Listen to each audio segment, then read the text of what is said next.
है काम आदमी का आदमी के काम आना। मनुष्यता का फर्ज है एक दूसरे के साथ खड़ा होना, एक दूसरे की मदद करना, एक दूसरे के सहयोग में रहना। और अगर कहीं हमारी मदद किसी के लिए जानलेवा साबित हो जाए तो फिर ये मदद नहीं रहती, सज़ा बन जाती है। आज मैं एक ऐसी सामाजिक बुराई की बात करने जा रहा हूँ जो समाज में तेज़ी से पनप रही है। इसके पैर गहरे होते जा रहे हैं। आए दिन इसका अस्तित्व बढ़ रहा है। साथियों, मैं बात कर रहा हूँ सूदखोरी की, कर्ज की और आर्थिक तंगी की।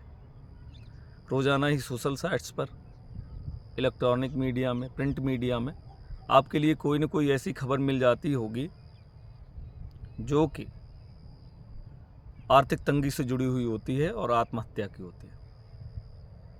चिंता का विषय ये तब और हो जाता है जब लोग आर्थिक तंगी के चलते सामूहिक आत्महत्या करने लगे। कई जगह से ऐसी खबरें आती हैं कि परिवार के मुखिया ने परिवार समेत आत्महत्या कर ली। आज मैं 3 ऐसे उदाहरण आपके लिए लेकर के आया हूँ, 3 ऐसे परिवारों की कहानियाँ लेकर के आया हूँ जिन्होंने आर्थिक तंगी के चलते, कर्ज में डूबे हुए होने के चलते सपरिवार आत्महत्या कर ली। सबसे पहला उदाहरण कर्नाटक के तुमकुरू का है। रविवार की बात है। यहाँ पर एक परिवार ने, एक दंपत्ति ने 3 बच्चों समेत आत्महत्या कर ली।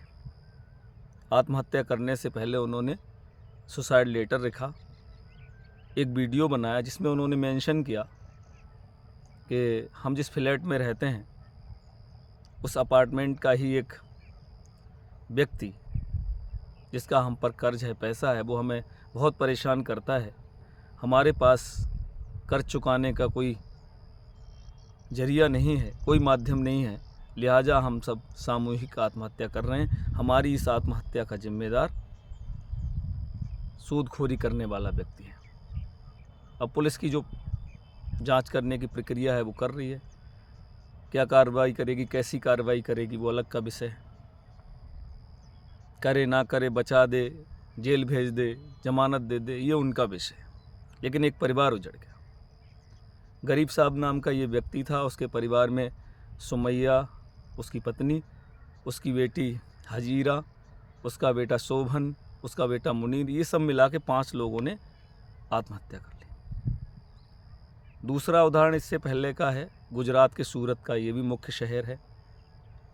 यहाँ भी सिद्धेश्वर अपार्टमेंट में करीब 1 महीने पहले एक ही परिवार के 7 लोगों ने आत्महत्या कर ली थी।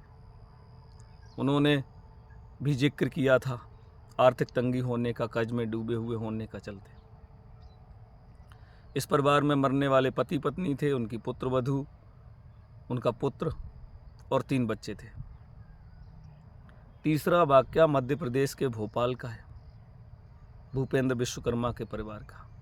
ये व्यक्ति एक प्राइवेट ऐप से पैसा लेता है और उसकी वसूली का वो ऐप के माध्यम से इतना दबाव बना दिया जाता है कि वो अपनी पत्नी ऋतु समेत, बेटा ऋतुराज और ऋषिराज समेत आत्महत्या कर लेता है।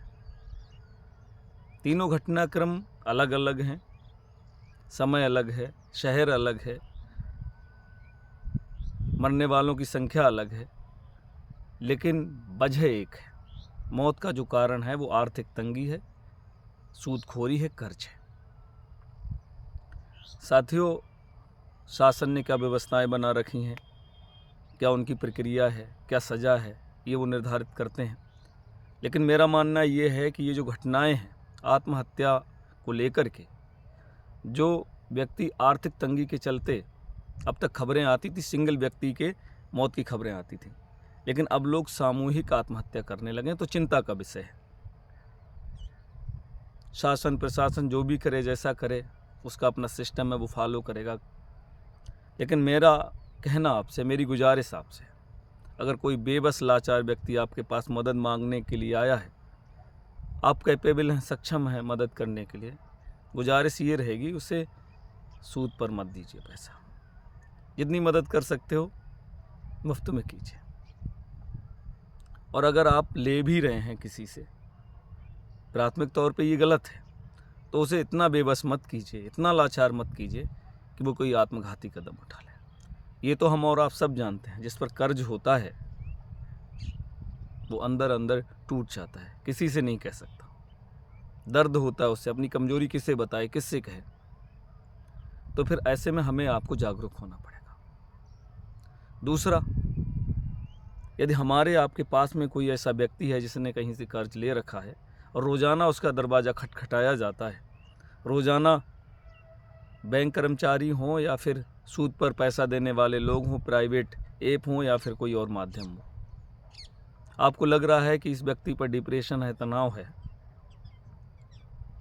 ये कोई ऐसा कदम उठा सकता है जो इसके लिए हानिकारक होगा, ऐसे में आपको ये चाहिए कि उसके पास जाएं, उनसे बात करें, उन्हें समझाएं, उन्हें बताएं कोई बात नहीं, परिस्थितियाँ बदलती रहती हैं। उनमें साहस भरें कि अगर आपके पास अभी पैसा नहीं है तो कभी न कभी आप चुका देंगे, और उस व्यक्ति को भी डील करने की कोशिश करें जिसका पैसा है, कि भाई आप इतना प्रेशर ना बढ़ना है किसी पर कि वो कोई आत्मघाती कदम उठा ले, गलत कदम उठा ले। तो आज का वीडियो बनाने का मेरा मकसद यही था, मेरा मतलब यही था। ये एक सामाजिक बुराई है जो बहुत तेज़ी से पनप रही है, सूदखोरी। इसे रोकिए। शासन प्रशासन का अपना सिस्टम है, वो करेगा जिस तरीके से, जैसे कानून बनाना है उन्होंने बनाए हैं, वो अलग विषय है, कितने सख्त हैं कितने अशक्त हैं, लेकिन हम लोग आगे आए इस बुराई को मिटाने के लिए। समाज में कोई भी बुराई पनपती है तो समाज ही उसे जन्म देता है और समाज ही उसे ख़त्म करता है। तो ये जो सूदखोरी की बुराई, कर्ज की बुराई, आर्थिक तंगी की चीज़ें जो पनप रही हैं, इसके लिए हम और आप जिम्मेदार हैं। कोई भी ऐसा कदम ना उठाएं जिससे कि हमारी मदद की वजह से कोई आहत हो या फिर अपने साथ में कुछ रिस्क ले। तो साथियों, हमारे इस वीडियो से आज के विषय को समझिए, इस पर गंभीर होइए और लोगों को भी जागरूक करिए, जिससे कि आगे कोई परिवार बिखरे ना, टूटे ना, ख़त्म ना हो, अस्तित्व में बना रहे।